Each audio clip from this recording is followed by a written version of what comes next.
Hi guys, my name is Danielle and I am the owner, artist, and educator of Posh and Pretty Browberg. On my channel, I support beginner and aspiring artists by providing advice and tutorials on improving their skill set and knowledge about brows. I also talk about the ups and downs of running a beauty business and have candid convos about current beauty trends and topics. Now, let's get into the video. Okay, so I watched a video by Overthinker Apparel's channel called Five Things I Wish I Knew Sooner Before Starting My Small Business. And that inspired me to make this video, but in regards to running a brow slash beauty business. So, a little bit of a backstory. I started my brow business in 2018. My interest in doing brows started when I was in high school, and it just grew to expand throughout the years. The first thing that I learned to do was microblading, and my business kind of expanded into other services over time. And I have now been in business for 6 years now. So, after seeing her video, it got me to thinking about five things that I wish I knew before I started this business. So, I'm going to dive into the different things that I wish I knew. The first one is the cost. This is a very costly business to get into and also to operate. There are varying costs that are associated. Probably one of the biggest ones and the most expensive ones is going to be training. Of course, your initial training, depending on if you're wanting to come in doing permanent makeup or henna brows, whichever one, those courses can range from a few $100s to several $1,000s, depending on the trainee, the trainer, their years of experience, what all they'll be offering in a class. But that is indeed probably one of your like bigger expenses, especially in the beginning. Is going to be the trainer class that you take. Another cost is the operational cost. So that includes like your rent, your booking website, if you use a professional email, the cost of that, marketing, supplies, all these different things that just insurance, all these different things that just go into the cost of operating the business. I wasn't very well aware of.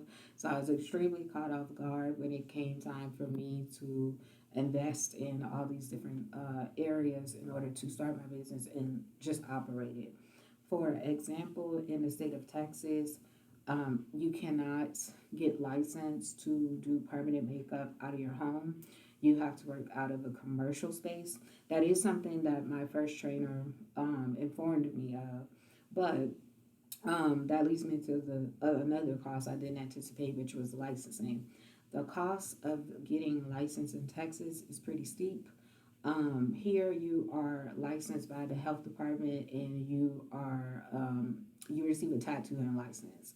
So the license, the initial onset cost of getting it is about $1,000. It might be a little bit over $1,000, but it's about $1,000. And then you have to renew it every 2 years, and the renewal fee is like around $900. So just staying and maintaining your license is also something that can really add up. The cost can add up quickly. So knowing all the different costs associated with running this particular type of business is definitely something that I wish I knew when I got started. So the second thing that I wish I knew sooner, and this was mentioned by Overthinker Apparel in her video, is having a variety of services or varying price points. I think that that is very important in order to just appeal to varying different types of clientele. I think that helps you to expand your clientele more quickly and more just broadly when you offer different varying price points. So, for example, like I mentioned earlier, when I first started out, I was only doing permanent makeup. So, of course, permanent makeup for the most part has more of a premium price tag. It's normally, depending on where you live, a couple $100s, a few $100s to get that done. So, it wasn't until I was about 3 years into my business that I saw the flaw in that. Because what would happen was I would have like 1 month where I would get an influx of clients because they would be all new clients, so they would be paying that initial cost of getting their brows done. But of course, once the brows are done, they're no longer paying that premium cost. They're now paying the cost of just getting it touched up, just maintaining it. So I would have 1 month where I would make all this money from all the initial appointments, and then the following month I wouldn't necessarily slow down, but my money would go down a lot because again they're coming in and they're paying the much lower cost of a touch up. So about 3 years in is when I decided to introduce henna brows to my business, which is a lower price point service. But the benefit of that is that it allowed me to create repeat customers because now I can have people come every 2 weeks to get their henna brows done. I also started offering tattoo removal and brow cleanups and all just different services that were at lower price points or varying price points and things like that. And then eventually I started adding in classes. So that is something I definitely wish I would have done sooner. Especially because henna brows too is a great option. It's a good way to upsell your people who might be on the fence about getting permanent brows. It's kind of a good way to let them kind of test drive that look before they commit to the permanentness of it and then also the price tag of it. So, absolutely something I wish I knew sooner. The third thing that I wish I knew sooner is the commitment to perfecting your craft. That's not necessarily something that I did not know. I think I underestimated the how long it takes to perfect a skill like this. Is very detailed, is very intricate, and because I had already had kind of like a prior interest in doing brows, I did not have a prior background in makeup or beauty or anything like that. My background was in higher education. But because I kind of felt like I did a good job doing my own eyebrows, I underestimated the technique and the just detailedness of doing something like permanent brows or eyebrows in general. So I did have a very stiff learning curve. I feel like that was 100% on me because I also had a lot of resistance to practicing. And I think that had more so to do with my ego because I think a lot of times when we're new to things, we tend to have a resistance to keep going at it because a lot of times when we do something new, we're not great at it right away. And that was exactly my experience when I first started out. So that caused me to procrastinate, to like distract myself at times when I should have been practicing and perfecting the craft, which kind of caused me to have to spend more money to take more classes. And it wasn't because the classes I took weren't effective, it was just I was losing a lot of the knowledge because I wasn't using it. Which that leads me into the fourth reason, the fourth thing that I wish I knew sooner, which was that this is something that you have to have a dedication for continual learning and continued education. Once you take a class or a class or two, it never stops. I feel like you should go into it anticipating and kind of committing to always learning. Like, even though I'm to the point now where I teach classes and I educate other people, I still have a commitment that I have to take at least one training. I normally take way more than that, but my minimum requirement is one training a year to maintain my skills, to improve my skills, to learn new tips and tricks. Also, I think to kind of piggyback off that, it also keeps you abreast on like the latest trends and things like that that's going on in the industry, which you want to be on.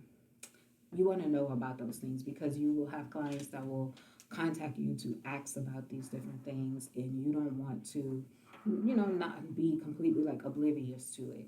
So, continue education and always being committed to learning and just growing in your skill set is another thing that I wish I knew sooner. Just not again, not that I didn't know it per se, but I guess it's just the importance of that and seeing how having that commitment has really helped me in my business in terms of growth as an artist and an educator. And then the fifth thing that I wish I knew sooner is this was also mentioned by Overthinker Apparel in her video was burnout. Burnout, overworking, not taking breaks throughout the day, which leads to sad burnout.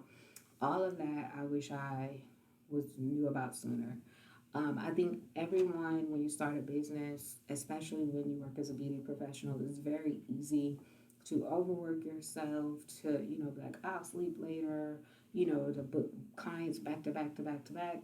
And it's not anything necessarily wrong with that. I feel like the kind of problem happens though when you don't build in things to relieve your stress or to or build in breaks. And I that's still something I'm honestly working on now. But I have experienced very, very extreme burnout several times throughout me running my business. So that is definitely something that I take much more seriously now. I tend to walk and just kind of take moments to just decompress at the end of the day now as a means to kind of keep the burnout at a minimum. I try to take more of an offense approach versus defense versus so when I feel the burnout coming on, I'll block my calendar for a few days just so I can have a couple days to maybe take some time off and just relax or hang out with friends or whatever. So I think it's very important to have those practices going in to prevent your burnout, or like I said, at least be able to kind of keep it at bay and your stress levels at bay. Because I feel like when you are burnt out or when you're stressed out constantly, it just affects who you are as a person. I think it affects your skill set and your artistry because you're trying to operate from an empty tank, and that's just never gonna work.